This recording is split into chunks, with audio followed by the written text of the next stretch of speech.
Assalamualaikum warahmatullahi wabarakatuh. Kembali lagi dengan saya di Net Official. Kita kembali ke part 2 ya, tentang pembahasan pada Ibu Nifas, teman-teman.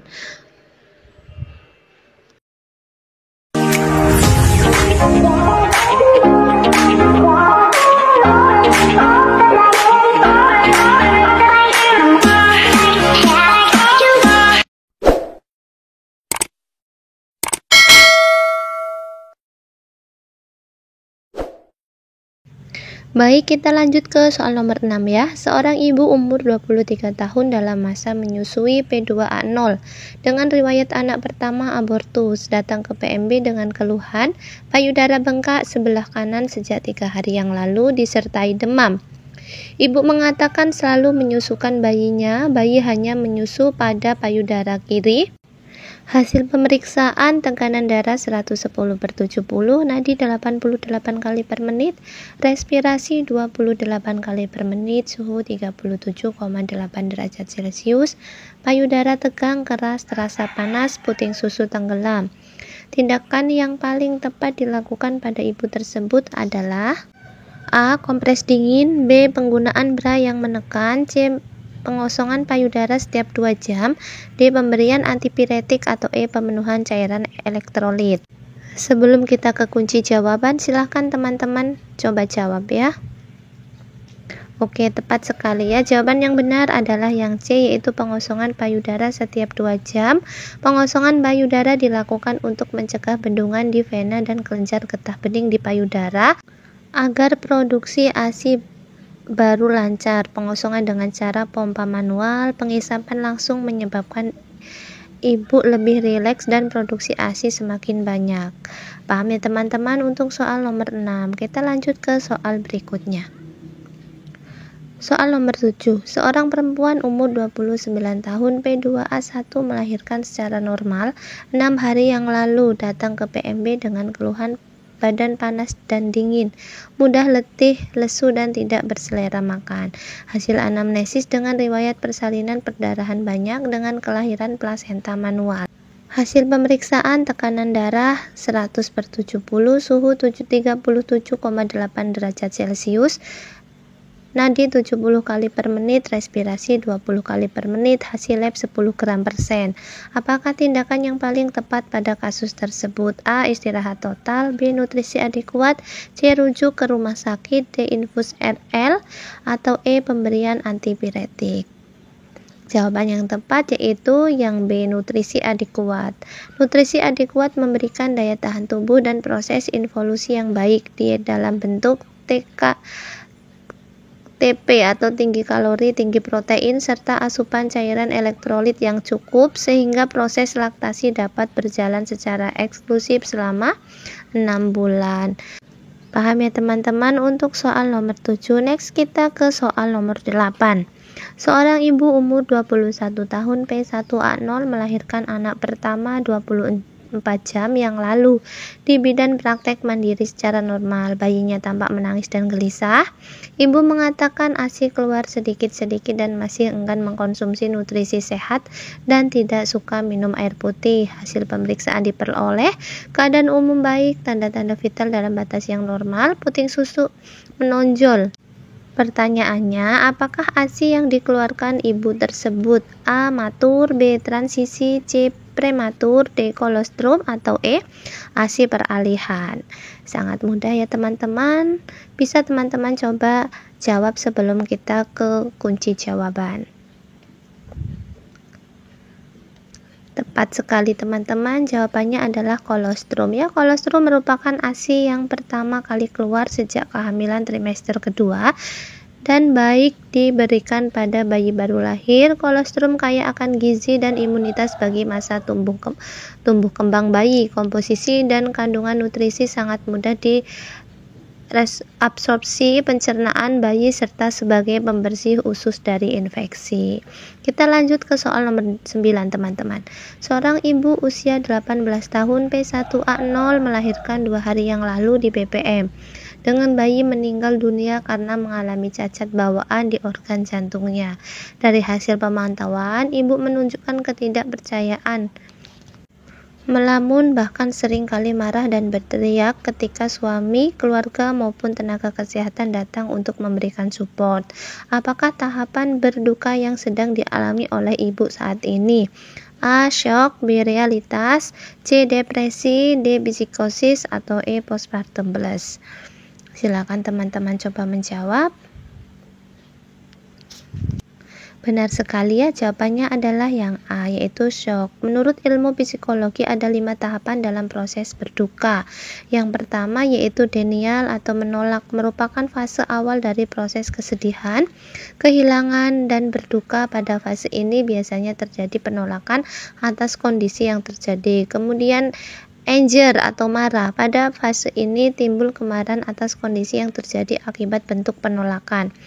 Yang ketiga yaitu bargaining, tawar-menawar. Terjadi tawar-menawar atas kondisi yang dialami, misalnya kenapa harus saya yang mengalami kejadian ini. Kemudian yang keempat adalah depresi. Fase ini merupakan fase terberat yang dialami oleh penderitanya. Biasanya terjadi pada orang-orang yang tidak dapat menerima kejadian kehilangan dan berduka tersebut. Proses beralih dari fase ini sangatlah sulit karena dibutuhkan support dari lingkungan sekitar atau bahkan perlu dilakukan konseling dan terapi dari psikiater. Kemudian acceptance atau menerima merupakan fase akhir dari proses kesedihan, kehilangan, dan berduka. Penderita sudah bisa menerima kondisi dan situasi yang terjadi. Oke, kita lanjut ke soal nomor 10 teman-teman. Seorang perempuan usia 22 tahun P1A0 postpartum 2 bulan yang lalu mengeluh kesulitan menyusui karena harus kembali bekerja, tapi masih ingin memberikan ASI secara eksklusif. Ibu bermaksud menyimpan ASInya dalam lemari es selama bekerja. Berapa lama ASI ibu disebut dapat bertahan? A. 8 jam, B. 24 jam, C. 32 jam, D. 48 jam, atau E. 64 jam. Silahkan coba teman-teman menjawab untuk soal nomor 10 ya, sebelum kita ke kunci jawaban. Jawaban yang tepat yaitu 24 jam. Jam penyimpanan ASI dalam kulkas biasanya bertahan dalam 24 jam, bahkan sampai 3 hari, dan akan bertahan hingga 3 bulan. Jika disiapkan pada bagian freezer, pemberian sebaiknya direndam atau dibungkus dulu menggunakan dense air atau handuk hangat sehingga 5-10 menit agar usus bayi mudah mencerna ASI yang sesuai dengan suhu ibu. Paham ya teman-teman untuk soal nomor 10. Next kita ke soal selanjutnya. Soal nomor 11 ya. Seorang perempuan 34 tahun P2A0 postpartum hari ke-10 berkunjung ke BPM dengan keluhan nyeri pada tungkai kaki. Hasil pemeriksaan suhu 38 derajat Celcius, betis dan tungkai kemerahan, teraba hangat, nyeri tekan, dan otot betis lunak. Pertanyaannya, apakah klasifikasi tromboflebitis pada kasus di atas? A. Peaemia, D. Perlimifangitis, C. Pelvioperitonitis, D. Pelviotromboflebitis, atau E. Tromboflebitis femoralis. Jawaban yang tepat adalah yang E ya teman-teman, tromboflebitis femoralis. Perluasan infeksi nifas yang paling sering ialah perluasan atau invasi mikroorganisme patogen yang mengikuti aliran darah sepanjang vena dan cabang-cabangnya sehingga menjadi tromboflebitis. Hal ini disebabkan oleh adanya trombosis atau embolus yang disebabkan karena adanya perubahan atau kerusakan pada intema pembuluh darah, perubahan pada susunan darah, laju perdarahan darah, atau karena pengaruh infeksi atau venaseksi. Tromboflebitis femoralis atau tromboflebitis superficialis mengenai vena pada tungkai, misalnya vena femoralis, vena poplitei dan vena savena ya teman-teman. Paham untuk pembahasan soal nomor 11. Kita lanjut ke soal selanjutnya ya. Oke, soal nomor 12, seorang perempuan P1A0 postpartum hari ketiga mengeluh puting pada payudara kiri lecet, ASI keluar banyak jika dipalpasi. Dari hasil pengamatan, posisi dan perlekatan saat menyusui masih salah. Apakah asuhan yang tepat untuk kasus di atas? A. Kompres hangat, B. Masase payudara, C. Memperbaiki posisi menyusui, D. Menunda menyusui sampai puting susu sembuh, atau E. Mengoleskan ASI pada puting setiap selesai menyusui. Jawaban yang tepat yaitu yang C, memperbaiki posisi menyusui. Ibu duduk tegak dan bayi disanggah bantal, lengan ibu berada di bawah bantal. Posisi bayi semipolar di sisi kanan atau kiri ibu. Posisi menyusui, mulut bayi menutupi seluruh areola mame dan jemari ibu menghindari tertutupnya hidung pada bayi. Ini adalah posisi menyusui yang benar ya teman-teman. Paham untuk soal nomor 12? Kita lanjut ke soal selanjutnya ya. Oke, kita ke soal nomor 13 ya. Seorang perempuan umur 21 tahun P1A0 melahirkan 4 jam yang lalu. Kandung kemih terabat tegang, ibu tidak merasakan rangsangan buang air kecil. Kapan batas waktu ibu harus buang air kecil? A. 2 jam lagi, B. 4 jam lagi, C. 6 jam lagi, D. 8 jam lagi, atau E. 10 jam lagi. Silakan teman-teman coba menjawab. Benar ya, jawaban yang tepat adalah yang A. 2 jam lagi. Proses berkemih secara normal terjadi setiap 6 jam pada ibu bersalin karena rangsangan kontraksi uterus dan masih tinggi reaksi estrogen yang menyebabkan relaksasinya ureter pada ureter sehingga mempercepat proses berkemih. Nah, pada soal sudah disebutkan 4 jam setelah melahirkan, berarti ditambah 2 jam lagi untuk menjadi 6 jam ya teman-teman. Paham? Kita lanjut ke soal nomor 14. Seorang perempuan umur 22 tahun P1A0 melahirkan 24 jam yang lalu, belum buang air besar. Lebar diastasi musculus recti abdominalis yaitu 2 cm. Tanda-tanda vital normal. Kapankah batas waktu maksimal buang air besar pada kasus di atas? A. Saat ini, B. 12 jam yang lalu, C. 24 jam yang akan datang, D. 48 jam yang akan datang, atau E. 72 jam yang akan datang. Silakan teman-teman coba menjawab sebelum kita ke kunci jawaban. Benar ya, jawaban yang tepat adalah 48 jam yang akan datang. Dalam 24 jam pasca salin, ibu butuh kalori yang banyak untuk metabolisme tubuh selama masa bersalin. Hormon estrogen ibu masih tinggi, berdampak pada peristaltik usus. Obstipasi dapat terjadi. Pemberian makanan lunak mudah dicerna dan serat tinggi sangat dianjurkan. Obstipasi juga beresiko atonia uteri. Paham ya teman-teman? Kita lanjut ke soal berikutnya. Soal nomor 15. Seorang perempuan umur 23 tahun P1A0 melahirkan 8 jam yang lalu, belum bisa buang air kecil, kandung kemih terabat tegang. Apakah komplikasi yang dapat segera terjadi jika kondisi di atas tidak segera ditangani? A. Endometritis, B. Perdarahan postpartum, C. Thrombophlebosis pelvica, D. Thrombophlebosis femoralis, atau E. Disseminated intervascular coagulation. Mana nih teman-teman kira-kira jawaban yang tepat? Benar sekali ya, yaitu yang B, perdarahan postpartum. Proses berkemih 2-3 jam pasca salin. Observasi atau monitoring kandung kemih sangat penting karena berhubungan dengan kontraksi uterus. 11 yang penuh, kontraksi uterus tidak maksimal dan resiko atonia uteri yang berdampak ancaman perdarahan postpartum dapat menyebabkan kematian ibu ya teman-teman. Kita lanjut ke soal nomor 16. Soal nomor 16. Seorang perempuan 34 tahun P3A0 postpartum hari ketiga. Bayi lahir mati, payudara tegang, teraba hangat berwarna kemerahan, dan nyeri berdenyut. Kolostrum keluar bila dipalpasi.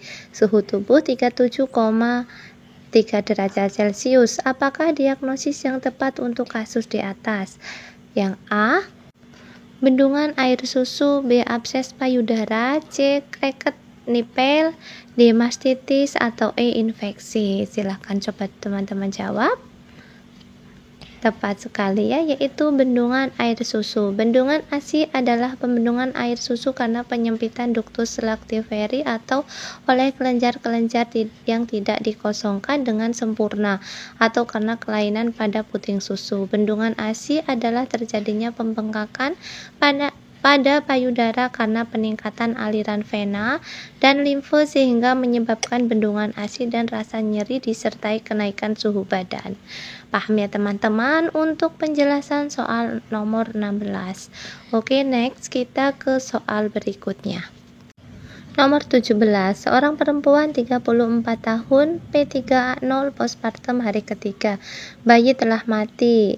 Payudara tegang, teraba hangat, berwarna kemerahan dan nyeri berdenyut. Kolostrum keluar bila dipalpasi suhu tubuh 37,3 derajat Celcius. Apakah asuhan yang tepat untuk kasus di atas?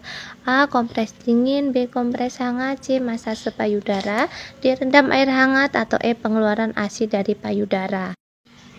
Jawaban yang tepat yaitu kompres dingin. Kompres dingin menyebabkan vaskonstruksi pembuluh darah dan menekan saraf sensorik serta menekan sensori nyeri di sekitar kompresan. Produksi aliran ASI dapat diminimalisir sehingga teknik pengosongan dengan pemompaan sangat efektif. Produksi ASI juga dapat terkendalikan selama proses pengosongan berlangsung. Paham ya teman-teman untuk penjelasan soal nomor 17. Jadi kompresnya adalah dengan air dingin karena pada soal disebutkan bahwa ibu merasakan nyeri yang berdenyut. Kecuali tidak nyeri baru dikompres dengan air hangat ya teman-teman. Oke, kita lanjut ke soal berikutnya. Soal nomor 18. Seorang perempuan umur 25 tahun melahirkan anak pertama 3 hari yang lalu datang ke praktek mandiri bidan, mengeluh saat ini merasa belum dapat merawat bayinya dan merasa tidak mampu dalam merawat bayinya. Hasil pemeriksaan fisik, tekanan darah 120/80, TFU 2 jari di bawah pusat, PPV dalam batas normal. Rubra pendidikan kesehatan apa yang tepat diberikan pada ibu tersebut? A. Teknik menyusui yang benar, B. Perawatan bayi sehari-hari, C. Perawatan payudara, D. Gizi pada ibu nifas, E. Manajemen nyeri. Silakan teman-teman coba menjawab sebelum kita ke pembahasan. Tepat sekali ya, jawaban yang benar adalah yang B. Perawatan bayi sehari-hari. Ibu telah melewati masa fokus pada diri sendiri dan mulai menyadari peran sebagai ibu. Respon untuk merawat bayi mulai dirasakan. Salah satu pendidikan kesehatan penting sesuai temuan kasus adalah perawatan bayi sehari-hari, terutama perawatan tali pusat, cegah hipotermi, dan kecukupan ASI. Paham ya teman-teman? Kita lanjut ke soal berikutnya. Soal nomor 19, seorang perempuan umur 30 tahun P2A0 telah melahirkan 2 jam yang lalu di puskesmas. Dari hasil pemeriksaan didapatkan tekanan darah 100/60, nadi 88 kali per menit, kontraksi keras, TFU 2 jari di bawah pusat, PPV dalam batas normal. Apakah suplemen vitamin yang perlu dikonsumsi oleh ibu tersebut?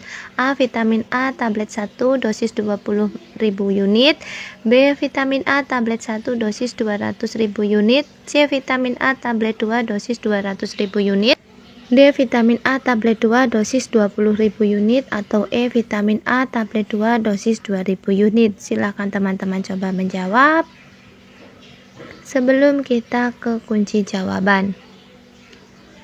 Oke ya, jawaban yang tepat adalah yang C. Vitamin A tablet 2 dosis 200.000 unit. Vitamin A sangat penting untuk proses perbaikan sel tubuh, terutama proses penyembuhan luka yang terjadi di rahim untuk saat pelepasan plasenta. Vitamin A sebagai salah satu zat pengatur yang dibutuhkan dalam masa pasca salin. Pada ibu nifas yang diberikan 2 kali dalam masa nifas yang penting bagi bayi melalui proses laktasi. Oke teman-teman, cukup sekian pembahasan yang dapat saya berikan, dan saya ingatkan kembali bagi teman-teman yang menginginkan contoh soal P3K dalam bentuk PDF untuk menambah referensi belajar, silahkan komen di kolom komentar, dan lebih lengkapnya lagi bisa baca di deskripsi. Semoga bermanfaat. Terima kasih. Wassalamualaikum warahmatullahi wabarakatuh.